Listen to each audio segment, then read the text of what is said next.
Hey, Mark Meldrum, Meldrum's Monster Garage, and today we got some exciting news.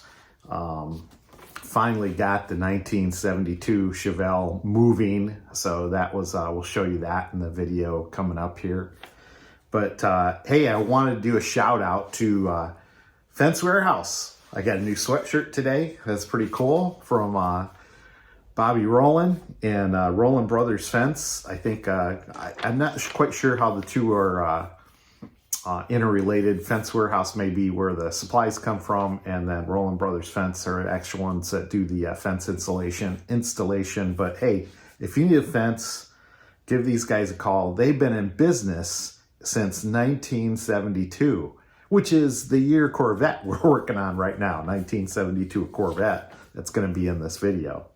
So if you want to reach Rolen Brothers Fence, give them a call at 216-631-2111. And in the greater Cleveland area, I'm sure these guys will do a fabulous job on whatever fence you need. Vinyl, chain link, decorative, they've got it all, and they'll do a fabulous job for you. And I want to thank them for the sweatshirt I have today to keep me warm. I also want to thank Patty for buying me a set of gloves. Man, I was out doing some snow blowing this weekend, and I didn't have any really good insulated gloves, so she went and bought me these gloves. They got some nice rubber grips on them, and they keep me nice and warm when we're out there snow blowing or making snowballs or whatever we're doing, trying to move Corvettes around. So yeah, that was today's big adventure after the swap meet this weekend. My nephew Charlie said, "Hey, I got an extra carburetor that you gave me from one of your projects," and I vaguely remember this carburetor. So he brought it over to me this morning. So thank you, Charlie, and it was great seeing you this weekend and coming up with the swap meet etiquette. I hope everybody is enjoying swap meet etiquette, because it could apply to almost any business. It could apply to the coin business I'm in. Just how to treat people and how you should treat others when you're doing business. And hey, once again, I'm sure Rolen Brothers will treat you right if you need a fence. So how's that, Bobby? Am I earning my sweatshirt? Anybody else that wants to get me a sweatshirt or a hat or whatnot, hey, I'll plug your company. We did, help us find Chevelles. We had Bob Yost Construction help me find a Chevelle. So we did a nice plug for them. And I tell you what, I don't know if it's working or not, but man, I can't believe the first swap meet video we did has over 5,000 views. And for a small channel with me, I've got 2,300 subscribers. Usually get about 300 to 500 views. Getting 5,000 views has got me totally ecstatic right now. And hopefully the video where we did the swap meet etiquette out in Vermilion, it's already going pretty good. It's almost up to 1,000 views already, so I'm pretty excited. But now we're back on the 72 Corvette, and we got this carburetor on it, and I'm still having issues with it. It'll start up pretty good, and it will run kind of decent, but when you start giving it throttle, it's like it runs out of fuel. And we've taken the spray can, for the ether can, and sometimes we can keep it running by just squirting a little more ether in there to get more fuel in there.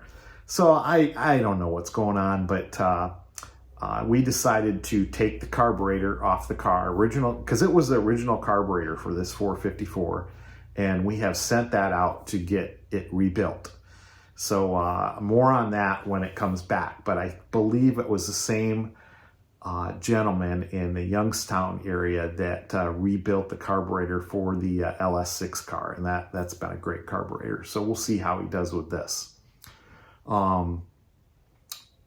So I think that car we're just going to shove in the corner. I'm not sure what Mike wants to do. It's Mike's car.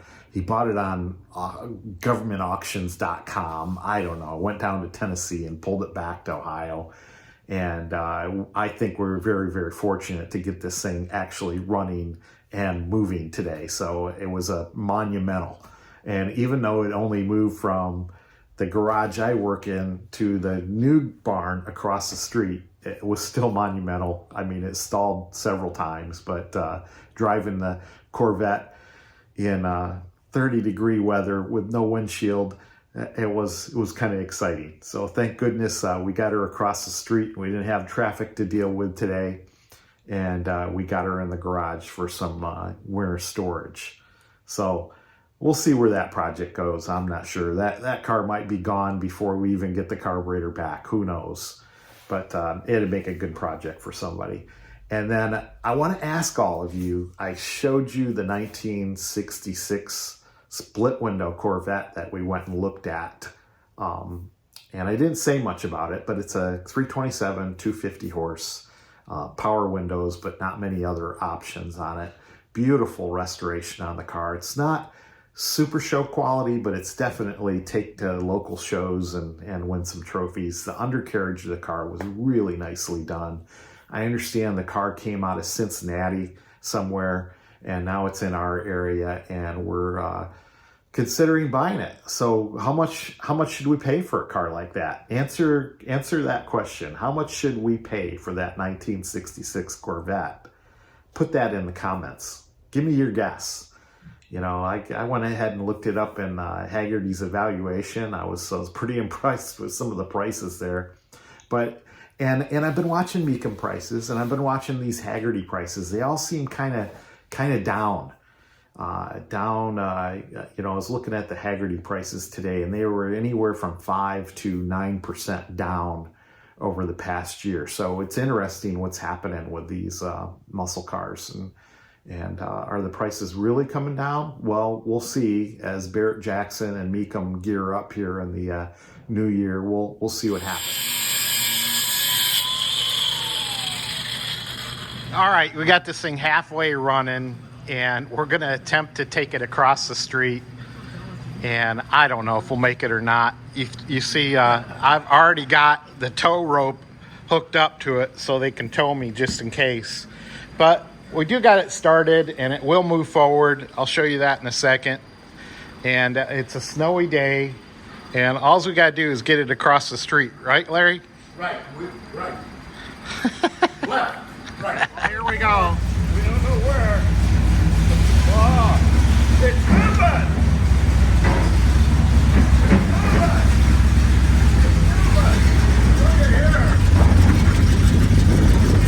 I'm going across the street, I guess. This is unbelievable.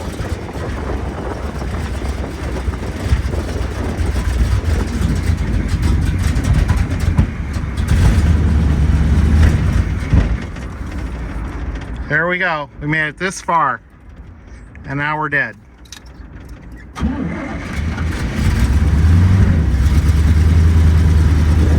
I'll be darned. I hope there's no traffic coming, because I want to shoot right across the street.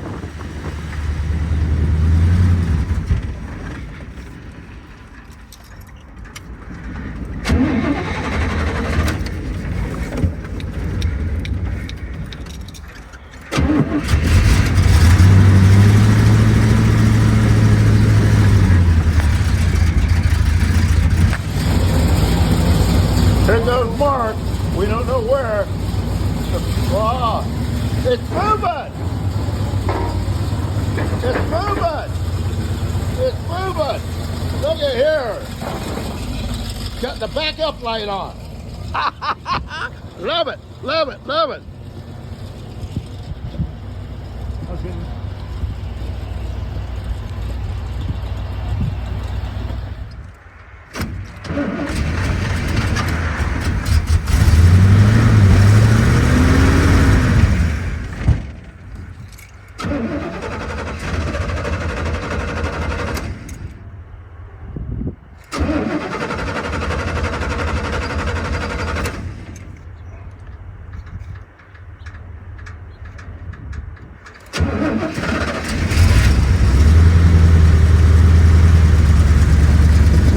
Look at that. Wish somebody would have got the door open over here.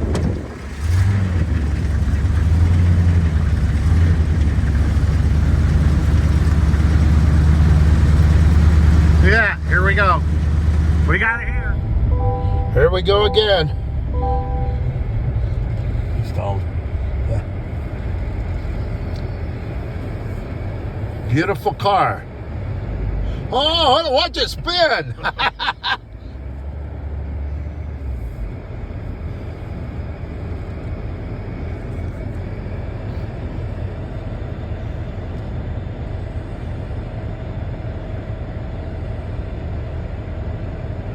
I don't know what's going on. I see smoke coming out of. Okay, my way, really.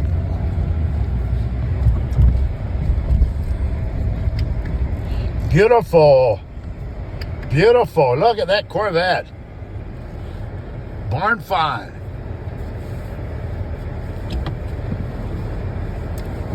Close to that Dodge as you can.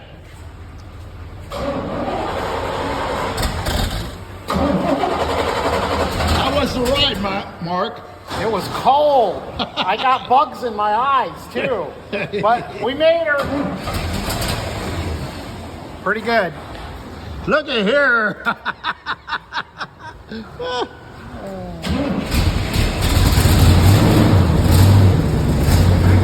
Good enough. Good enough. I like that racing stripe. Yeah, that held the T-tops on. Unbelievable.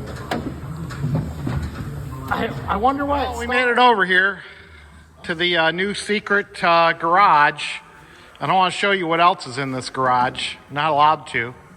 But we're going to put this in barn storage for a while. All right. Good job, everybody. As soon as winter's over, it's going in that barn. All right, we're going to leave the Corvette over here for a while. We're going to send the carburetor out to get it rebuilt. So we just got it covered up. Larry's putting it to bed, putting it to sleep. And maybe we'll get back to this project in another 6 weeks or so. We still don't have it completely figured out. We're suspect that the fuel pump is not pumping enough fuel. And the other thing we suspect, I mean, we never even took the distributor cap off of this thing and sanded the points on it. I mean, we just put gas to it and started it up. And as you can see, we got to drive it across the street today. That was a big accomplishment. And I think it only stalled 3 or 4 times. So, all right, Mark Meldrum, Meldrum's Monster Garage. We will see you. Yeah, one thing I wanted to mention today that John Kraman passed away, and he was the announcer for Meekum Auctions, the company spokesman for Meekum Auctions. And the professor, whatever you want to call him, the guy was just full of fun facts and just a great guy. And Mike and Larry and myself were very fortunate to meet him 2 years ago at McCacken when he picked Mike's 68 SS Chevelle as his pick, and Mike got a trophy for it and everything, and that was just very cool. Got some pictures here that we posed with John, and just a super wonderful guy. My condolences to him and his family. May he rest in peace. He was just a good car dude, and we're gonna miss him announcing on Meekum Auctions.